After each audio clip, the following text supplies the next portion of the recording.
Movimientos inesperados, algunos suaves y otros intensos.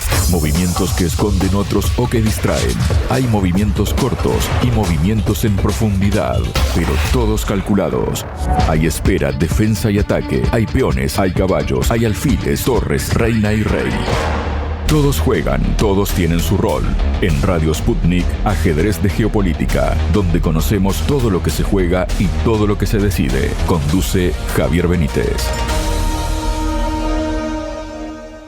La comunidad internacional valora la capacidad de líder del presidente estadounidense Joe Biden por sus 3 años y medio en el cargo y no por una noche de debate con su rival político Donald Trump. Esto lo ha declarado el secretario de Estado de Estados Unidos, Antony Blinken. Para hablar sobre esto y cuestiones vinculadas, estoy junto al analista internacional Marcelo Ramírez. Marcelo, bienvenido a Radio Sputnik. ¿Cómo estás? ¿Qué tal? ¿Cómo estás? Un saludo a todos. Muchísimas gracias, Marcelo. Bueno, durante una intervención de lo que veníamos hablando, ¿no?, referida a la política exterior de Estados Unidos que tuvo lugar en la institución Brookings en Washington, D.C., a Blinken le preguntaron sobre lo que el mundo debía saber con respecto al liderazgo actual bajo el presidente Biden en el contexto de las controversias que generó el debate celebrado la semana pasada entre el mandatario y su rival electoral y además predecesor Donald Trump.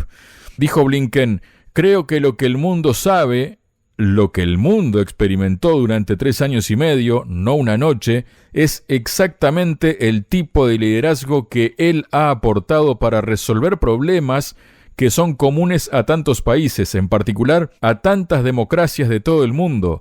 Y como he visto, de nuevo, recorriendo el mundo, hay un deseo, hay una sed de participación estadounidense, de liderazgo estadounidense. La pregunta, Marcelo, es: ¿qué desayuna Blinken? Estaba pensando más o menos lo mismo. Por ahí se habrá quedado tocando, viste que le gusta irse a los bares. Sí. De After Hours se fue, quedó, y ahora, ¿no? Claro. Y yo creo que por ahí lo agarraron a la madrugada cuando volvía y bueno, hizo esas declaraciones. No, la verdad, todo es una cosa demencial. Demencial lo que está pasando. Que algo creo que es evidente es que necesitan un personaje como Biden que ha demostrado o ser absolutamente manipulable o está de acuerdo con el rumbo de la guerra, que es lo que están tratando de hacer. Y Trump les está saliendo con una idea complicada. Entonces, bueno, creo que de alguna manera, así como en Francia ves que hay una unidad, espantados todos porque no llegue la ultraderecha fascista de Le Pen, y vos mirás y te encontrás con que Macron está enviando tropas a Ucrania y desafiando a Rusia, llevando a su país a una guerra nuclear, y están todos preocupados porque no suba Le Pen, la gente de Le Pen. Puede decir, está bien, no sé si son los mejores, pero evidentemente lo que están haciendo ahora no está funcionando. Bueno, pero yo creo que el modelo es así. La prensa está en manos de un sector que daría la sensación que tiene decidido marchar en rumbo a una guerra termonuclear, porque una guerra con Rusia va a tener una de esas características. Vos fíjate que hablar de una guerra en Europa ya escala en serio, no una guerra como la que estamos viviendo, sino una guerra que involucre toda Europa, ya es moneda corriente, o sea, ya no es algo tan extraño. En Estados Unidos, bueno, yo creo que en definitiva se juega buena parte de esa partida, porque esto no solo se promueve en Estados Unidos, creo que sin Estados Unidos no se puede hacer. Por eso creo que también se están acelerando los tiempos, y hasta que se defina la situación de Estados Unidos, si llega o no llega Trump y en qué condiciones llega, bueno, claramente este periodo es un periodo de aceleramiento del conflicto, porque se necesita resolver esto antes que pueda haber un enfriamiento de las relaciones desde Washington. Si Estados Unidos decide a través de Trump retasear fondos para la OTAN o salirse de la OTAN, hipótesis que manejan la gente que está alrededor de Trump. Trump el otro día dijo en una charla por qué Estados Unidos tenía que ser enemigo de Rusia, de Chile y de Corea del Norte. Bueno, eso por ahí lo decimos nosotros y nos llama la atención, pero dicho en ese nivel es una cosa absolutamente inaceptable. Entonces, en esas condiciones, bueno, todo apunta, hay que aclarar, hay que acelerar los tiempos. Bueno, y ahí es donde empezás a ver a este Trump primoroso que ve Biden, que parece que las multitudes lo claman. Exactamente, y esto nos lleva, Marcelo, a una sucesión de publicaciones que ha hecho la revista The Economist desde el mismo momento en que terminó el debate entre Biden y Trump, ¿no? Recordemos que el próximo debate en principio tiene lugar el próximo 10 de septiembre. Y bueno, por ejemplo, enseguida, el mismo viernes, The Economist tituló "La horrible actuación de Joe Biden en el debate pone en duda toda su candidatura".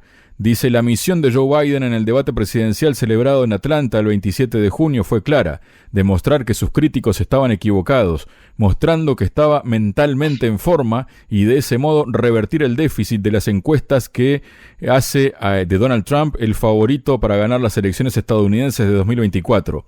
Desafortunadamente, su actuación fue un desastre absoluto, tal vez la peor de cualquier candidato presidencial en la historia moderna.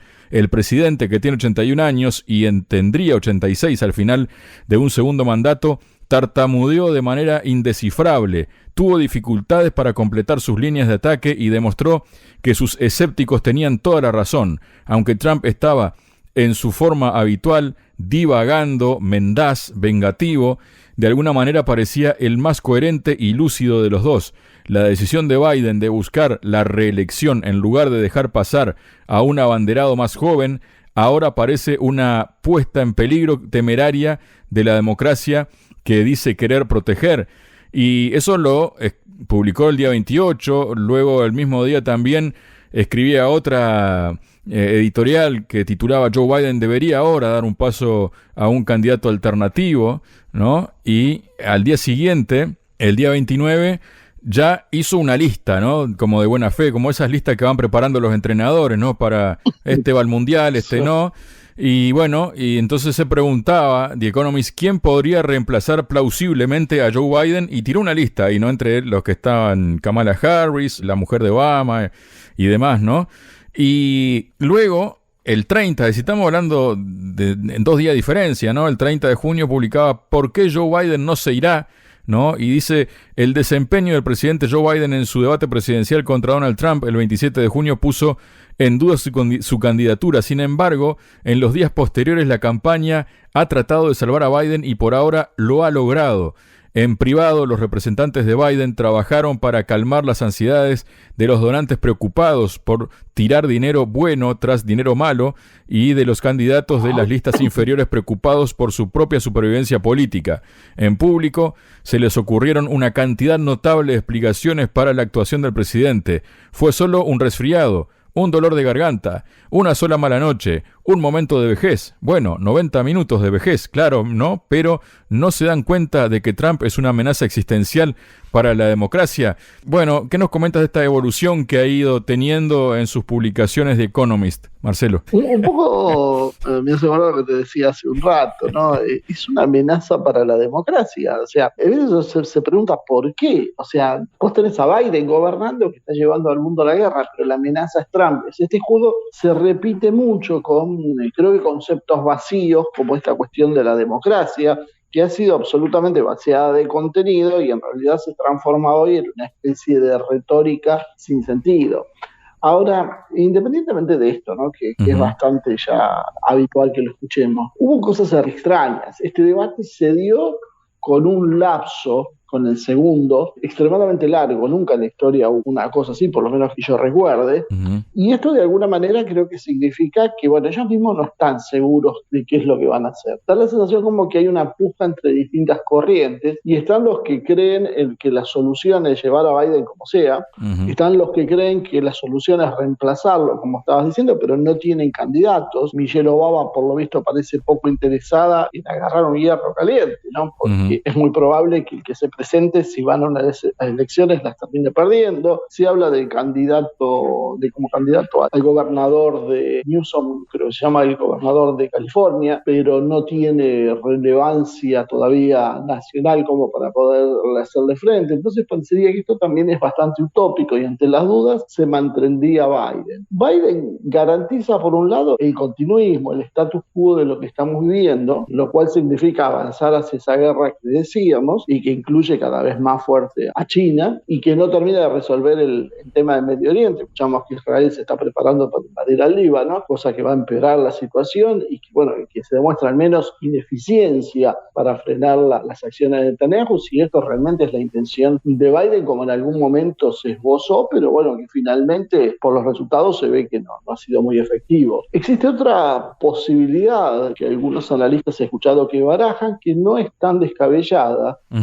que es utilizarlo a Biden para llegar a una situación de extrema tensión que justifique la suspensión de las elecciones en Estados Unidos, o que signifique algún tipo de intervención y de cerrarle el paso a Trump, que es básicamente el verdadero objetivo. Trump da la sensación que se ha radicalizado en sus posiciones, porque también uno podía decir, bueno, se puede negociar con Trump, que llegue Trump, que haga la continuidad de lo que viene haciendo Biden y se acabó el problema. La historia está llena de presidentes que vienen a un segundo mandato y terminan como domesticados por el sistema. Bueno, por lo que sigue haciendo Trump, parece que él está empecinado en seguir por el rumbo que cree correcto y no sé si es lo que él ansía es el bronce o qué, pero bueno, indudablemente él tiene un modelo en mente que es diferente al que hay ahora. Entonces, sacárselo de encima requiere alguna solución muy drástica, fraude en las elecciones, asesinarlo. Son dos posibilidades que ya se han ejecutado en Estados Unidos más de una vez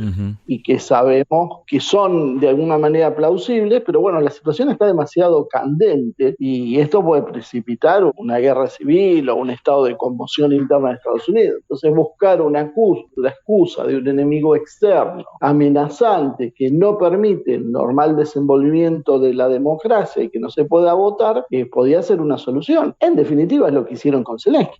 Zelensky está ahí gobernando sin que nadie lo haya votado, porque se le venció su mandato, y todos miran para el costado, porque a todos les parece natural que, bueno, que en estas condiciones no se dé. Bueno, buscar algún tipo de similitud a eso podría ser una opción que manejen. Marcelo luego hizo unas declaraciones, ¿no? El presidente Biden considera que el veredicto emitido este lunes por la Corte Suprema, que ha dictaminado por primera vez que los expresidentes del país norteamericano gozan de inmunidad absoluta de la persecución por sus actos oficiales y de ninguna por la ley que hayan hecho de forma extraoficial, supone un precedente peligroso, según declaró en un mensaje dirigido a la prensa. Nadie está por encima de la ley, ni siquiera el presidente de los Estados Unidos. La decisión de hoy de la Corte Suprema sobre la inmunidad del presidente casi significa que prácticamente no hay límites en lo que el presidente puede hacer, afirmó. Bueno, es raro que se pronuncie así Biden teniendo en cuenta sus propios antecedentes, los cuales la ley o la justicia ha dejado pasar, ¿no? Da la sensación que, bueno, es lo que uno siempre ha sabido, ¿no? Esto es una cuestión de orden política. La Corte Suprema finalmente juega en función política y juega en función del balance de poder que hay entre los distintos grupos. Viene teniendo acciones, podríamos decir, hacia ambos bandos. La Corte Suprema, que es la que Trump ha puesto 3 jueces, si no me equivoco, tiene una tendencia hoy más conservadora y se ha visto en algunos fallos con las cuestiones del aborto. Sin embargo, esta corte jamás salió al auxilio de Trump en las cuestiones legales y como que siguieron con alguna línea que coincidía con lo de Trump, pero por otro lado no han decidido subirse a su proyecto. Y ahora esto que estamos viendo parecería una posición ambigua, como bueno, sí pero no. O sea, porque ¿quién va a definir en definitiva cuáles son situaciones políticas inherentes al desempeño de la función y naturales que no pueden ser juzgadas y cuáles sí? Ellos mismos, y eso se va a teñir de una cuestión política seguramente, va a terminar siendo manipulado eso. Fíjate, acusaciones que le han hecho a Trump, como de ser básicamente un agente ruso, ¿en base a qué? Y no ven nada, por ejemplo, con lo que pasó con Hunter Biden y la cuestión de Zelensky en Ucrania. O sea, entonces en función de eso creo que lo que la Corte está haciendo es tratar de parecer lo más neutral posible, pero dejando abiertas 2 salidas, pero no le está cerrando la puerta a que lo persigan. Y creo que esa es la preocupación de Trump. Yo creo que la gente que lo rodea cree que cuando llegue el momento la Corte va a hacer algo parecido a lo que hizo cuando fueron las elecciones elecciones que ganó Biden. O sea, simplemente no investigó, dejó hacer y terminó avalando el proceso. Luego tenemos declaraciones de Biden que lo muestran teniéndose fe, ¿no? Porque según informa el medio NJ, durante una recaudación de fondos celebrada en la casa del gobernador de New Jersey, Phil Murphy, Biden afirmó que pese a la victoria de Trump en el debate, está decidido a ganar las elecciones. No tuve una gran noche, pero voy a luchar más duro, dijo, y aseguró que logró atraer a su lado a un gran número de indecisos. Los estudios realizados durante el debate muestran que hemos convencido a más votantes indecisos que Trump, en gran parte debido a su conducta del 6 de enero. La gente recuerda las cosas más malas durante su presidencia, dice.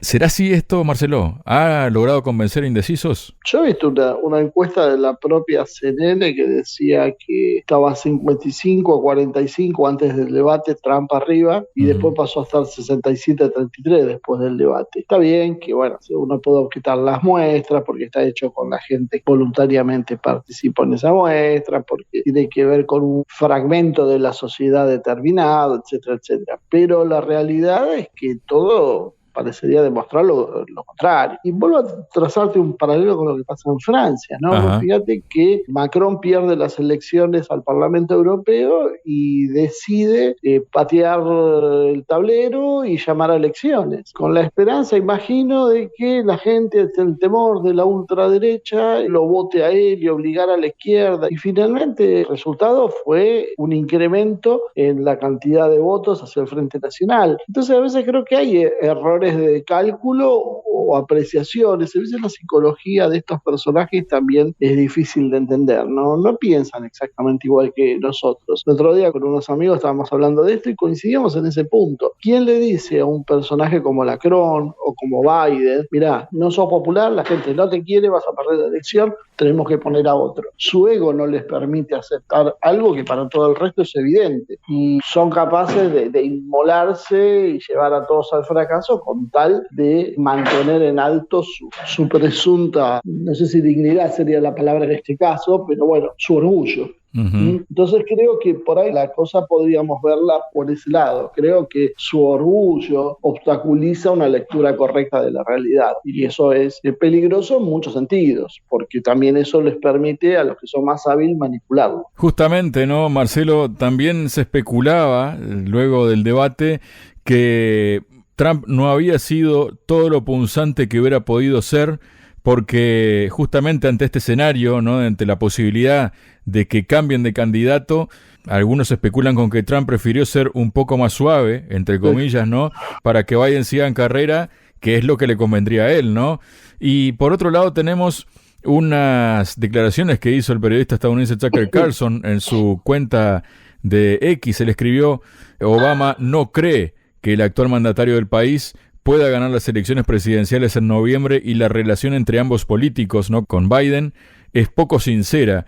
Dijo, el tuit de Obama apoyando a Joe Biden fue sincero. En privado, Obama está diciendo a la gente que Biden no puede ganar y que, por tanto, está a favor de una convención abierta para elegir a otro candidato del Partido Demócrata, dijo Carlson, y añadió que la relación entre los Obama y los Biden nunca ha sido cordial, a veces ha sido incluso hostil, y recientemente ha empeorado aún más, sobre todo por culpa de Jill Biden, ¿no?, la esposa de Biden. Continuó, ¿no?, dice, según el periodista, en las horas y días posteriores al debate con Donald Trump, la primera dama mantuvo a su marido alejado de cualquier persona que pudiera intentar persuadirlo de abandonar la carrera presidencial.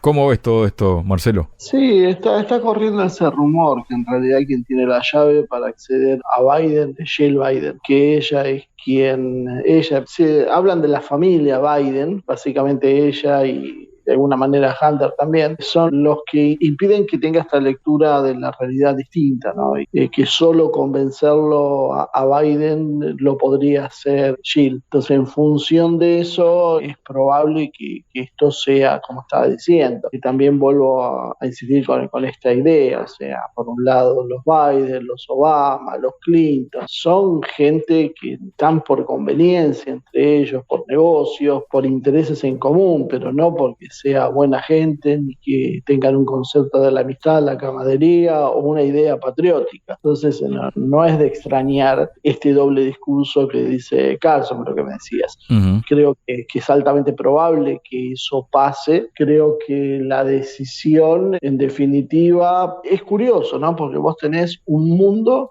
que está yendo a una posible guerra nuclear y está en manos de la decisión, por lo visto, de la mujer de una persona que claramente tiene al menos una lectura confusa de la realidad. Hay la suerte de casi 8.000 millones de personas pendientes de estas mezquindades. Debería ser alarmante y debería también mostrarnos de alguna manera ante qué estamos nosotros, ¿no? Porque estamos alabando un sistema que indudablemente no solo no está dando resultados, sino que es destructivo para la propia humanidad. Entonces, la necesidad de un cambio, de una readecuación, se hace creo que cada vez más imperiosa a medida que uno va viendo estas noticias. Muchas gracias, Marcelo. No, como siempre, gracias a ustedes por tenerlo en cuenta y darme la posibilidad de expresar mis opiniones así libremente. Sputnik. Contamos lo que otros callan.